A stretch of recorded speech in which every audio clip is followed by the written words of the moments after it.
Est-ce que tu sais que Jésus racontait des histoires? Eh bien, aujourd'hui, je vais te raconter une histoire que Jésus racontait. C'est l'histoire d'un berger et de son troupeau de moutons.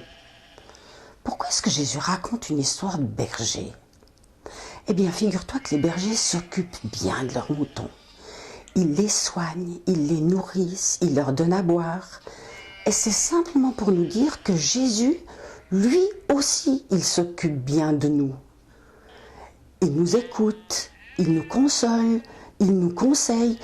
Comme le berger s'occupe de ses moutons, eh bien, Jésus s'occupe de nous. Ce berger-là, il avait un grand troupeau.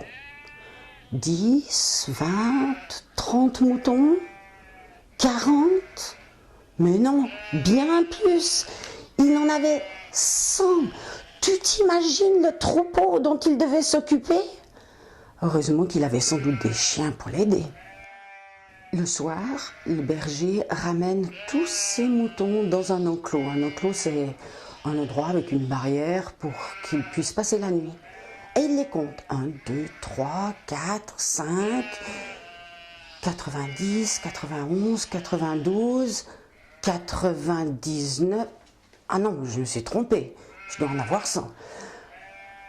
97, 98, 99... Mais c'est pas vrai.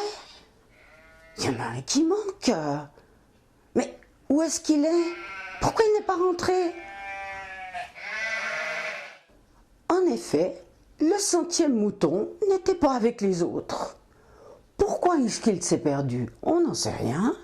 Qu'est-ce qu'il a fait? On n'en sait rien. La seule chose qu'on sait, c'est que le soir, il n'était pas avec le reste du troupeau. Un mouton tout seul, c'est pas possible. Il doit s'être coincé quelque part, tombé dans un trou, pauvre mouton. Et le voilà dans la nuit, perdu. Alors, il crie, il appelle. Où est le berger? Qu'est-ce qu'il fait?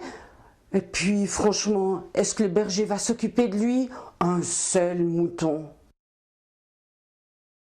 Eh ben non, c'est comme Jésus. Il s'occupe de tout le monde, même si c'est quelqu'un qui n'est pas très important. Alors ce soir, le berger prend sa canne et il part à la recherche de son mouton. Et il marche, et il n'a pas peur de la nuit, et il avance, et il écoute. Parfois il s'arrête, il regarde. Où est mon mouton? Mon 100e mouton que j'aime. Est-ce qu'il entend quelque chose? Et puis le voilà qui crie, qui appelle. Mouton! Mouton! Où es-tu? Je te cherche! Je t'oublie pas! Je pense à toi! Mouton, réponds-moi! Jésus, il est comme ça avec nous. Il nous cherche. Et voilà notre berger. Je crois bien qu'il a entendu quelque chose. Un petit bêlement qui vient d'où? Du fond d'un trou. Mais c'est normal que ce pauvre mouton ne pouvait pas revenir. Il est coincé. Alors il se penche. De la même manière que Jésus s'occupe de nous. Il n'a pas peur des trous. Il n'a pas peur du vide. Et mon mouton, je t'ai retrouvé.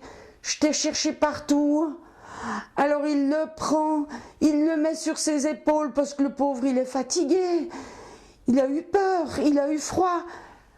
Et voilà que notre berger, tout content, qui rentre à la maison avec son mouton perdu, qui est un mouton retrouvé, même si c'était le dernier des 100 moutons. Et les autres, qu'est-ce qu'ils sont devenus? Ils attendent le berger dans la bergerie.